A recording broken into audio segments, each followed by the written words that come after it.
अस्सलामुअलैकुम, मेरा नाम मोहम्मद इब्रार है। आज हम सीखेंगे पास्ट सिंपल, माजी सादा। काफ़ी सारे लोगों ने रिक्वेस्ट की थी कि आप स्पोकन की बजाय थोड़ा सा ग्रामर पर हमें कोई लेक्चर दें। तो पास्ट सिंपल जो है ना, उसकी ज़्यादा रिक्वेस्ट थी, तो मैंने कहा चलो ये हम सीखते हैं। ये लेक्चर एक बहुत ही शॉर्ट ओवरव्यू होगा। इंशाल्लाह मुझे जैसे टाइम मिलेगा तो मैं लैपटॉप पे जो है एक अच्छा सा लेक्चर प्रिपेयर करूँगा, तो फिर आपको डिटेल से समझाऊँगा। तो शुरू करते हैं इसे। तो मेरा जो ताल्लुक़ है वो इंग्लिश लिटरेचर से है, तो कुछ ऐसी टर्म्स मैं पढ़ाने के दौरान इस्तेमाल कर लेता हूँ जो कि इंग्लिश में होती हैं, तो वो आप इंटरनेट से देख लें। उसके लिए मैं थोड़ी मदद चाहता हूँ। तो चलिए इसे सीखते हैं। माजी सादा बनाने के लिए हमें एक मस्दर की ज़रूरत होती है। तो जो मस्दर होता है उससे हम माजी सादा बनाते हैं। मस्दर जो है कोई भी वर्ब हो सकता है, जैसे कि हम कहते हैं रफ्तन। रफ्तन जो है एक मस्दर है।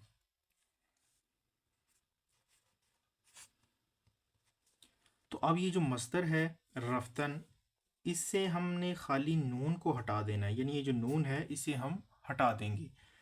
अक्सर जो मस्दर होते हैं वो नून पर ही यानी ख़त्म होते हैं। अगर कोई ना हो तो उसकी एक बाद की कहानी है, वो हम फिर बाद में बात करेंगे। जैसे कि रफ्तन, ख़ानदान, दीदन, ये अक्सर जो नून पे ख़त्म होते हैं ना, ये ज़्यादा हैं, तो इस वजह से मैं पहले इनकी बात करता हूँ। तो नून को हमने हटा दिया, हमारे पास रह गया रफ्त। यहीं आगे लिख देता हूँ, ये हमारे पास रह गया रफ्त। अब ये जो रफ्त है इसे अक्सर लोग पाकिस्तान में बुने माजी भी कहते हैं। बुने माजी, क्योंकि मैं वो अल्फाज यूज़ कर रहा हूँ जो कि अक्सर लोग फेमिलियर है उससे। तो बुने माजी भी इसे कहा जाता है। बुने माजी, ठीक है, बुने माजी भी कहा जाता है। और ये हमारे पास एक यानी पास्ट का समझे वर्ब आ गया। अब इससे जो है हमने इसकी कॉन्जुगेशन करनी। कॉन्जुगेशन मतलब जैसे प्रोनाउंस होते हैं मा, शुमा, ओनहा, उसके साथ हमें इसे अटैच करना है। तो ये हमारी एक सेंटेंस बनाने में मदद करेगा। अब हमने इससे एक जुमला बनाना है कि मैं गया, ठीक है। फॉर एग्जांपल, मैं घर गया। तो हम कैसे बनाएंगे? मन। मन मतलब मैं। दूसरे भी हम यूज़ करेंगे, माशुमा, अनहा वगैरह। फ़िलहाल ये है मन। अब कहना है कि मैं घर गया। मन बे। बे मतलब की तरफ या टू, ठीक है। मन बे खाने, ठीक है, खाने रफ्तम, यानी मैं घर गया, ठीक है। उसके बाद है तुम बाजार गए, ठीक है, तुम बाजार गए। तो तुम को कहते हैं तू।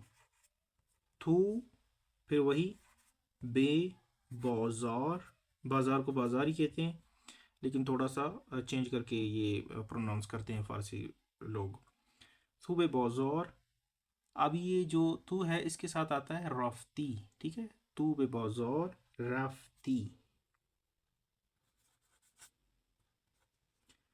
यानी तुम बाजार गए। अब इसके बाद आता है ऊ।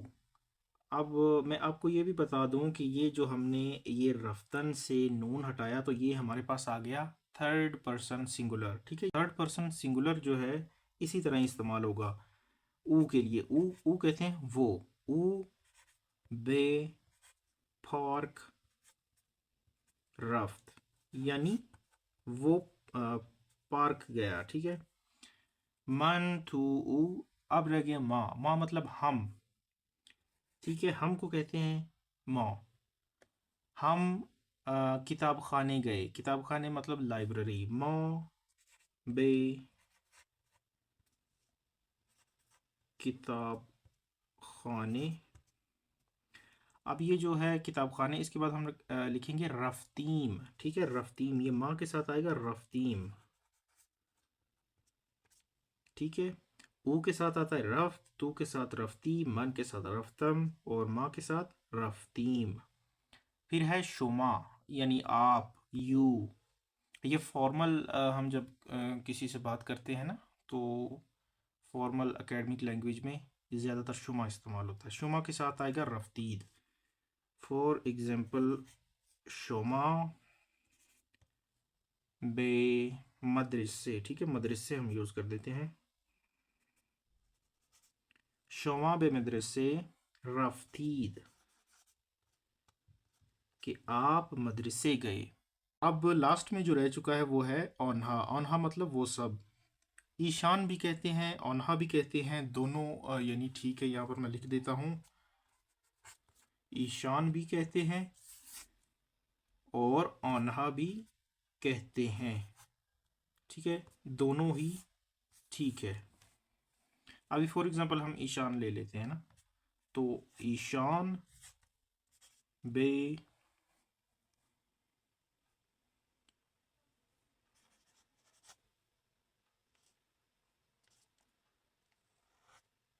सिनेमा। अब आएगा रफ्तंद। रफ्तंद, तो ये जो ईशान या ओन्हा है दोनों के साथ रफ्तंद या दीदंद, या फिर कोई और अगर वर्ब हो, मज़दर हो, तो उसके साथ उसके हिसाब से यहाँ पर वर्बल एंडिंग्स आती हैं। इसको कहते हैं वर्बल एंडिंग। ये जितनी भी हैं, ये वाली, ये वाली, ये वाली, इसे कहते हैं वर्बल एंडिंग। उर्दू में मैं नहीं जानता हूँ इसे क्या कहते हैं, क्योंकि मैंने जो पर्शियन है वो अक्सर इंग्लिश के ज़रिए सीखी है, तो इस वजह से मैं आपसे पहले ही कह चुका हूँ कि मैं थोड़ी सी माज़रत चाहता हूँ। कुछ टर्म्स ऐसी हैं कि मैं इंग्लिश में यूज़ करता हूँ। तो ये था एक छोटा सा ओवरव्यू माज़ी सादा के बारे में। इंशाल्लाह हम डिटेल में एक वीडियो अपलोड करेंगे अपने चैनल पर, तो उसमें मैं आपको सारे जितने भी मोस्टली जो यूज़ होते हैं ये जो मस्दर हैं उनको भी मैं सिखाऊंगा कि कैसे इस्तेमाल करना है, फिर इसकी जो ये कंजुगेशन है वो कैसे करनी है। इंशाल्लाह वो जल्द ही मैं अपलोड करूंगा। तो अगर आपको कोई कन्फ्यूजन है तो आप कमेंट्स में मुझे बता सकते हैं। Thank you very much.